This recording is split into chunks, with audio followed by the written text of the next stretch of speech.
This woman showed up in court, the woman who was responsible for unaliving her manager at McDonald's, in her wig and nails. I talked about this right when she first appeared in court, saying that is virtually, you hardly ever see that.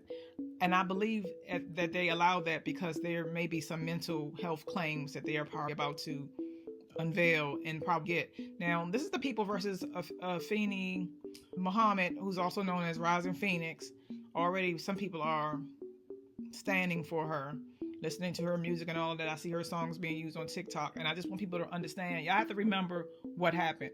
This whole case, if really quickly, if you don't know what happened, this young lady had a beef with her manager, told the manager she was going to be right back, came back to the job after getting in her car or driving to the park with a kitchen knife, unalived her manager at work.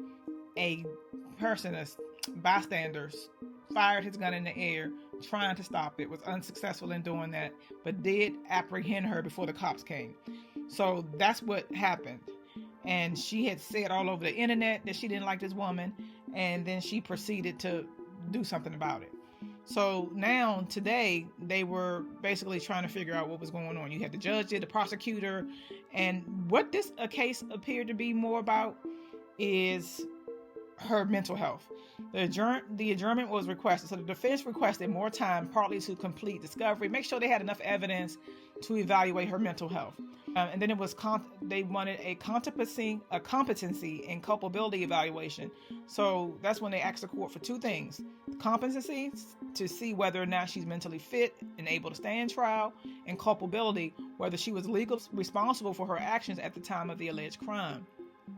Now, factual basis for the referral: the defense said that they've had personal interactions with this woman, and she seems like she's not mentally well. Police reports, general concerns are based on behavior and understanding. So she probably don't seem to be grasping what's happening.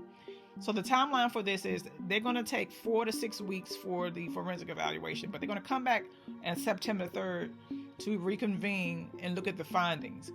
Now, the preliminary exam was postponed. That's the part where we find out if enough evidence or whatever. Child, I ain't thinking about that right now. They want to know if this young lady is well, and we know she's not.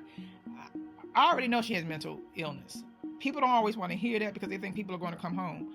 If you think that this person is well, I challenge you to go deep. Go back on my YT channel. I went into more detail on that, on some of her music. We generally not supposed to use people's music, but something is off with this woman.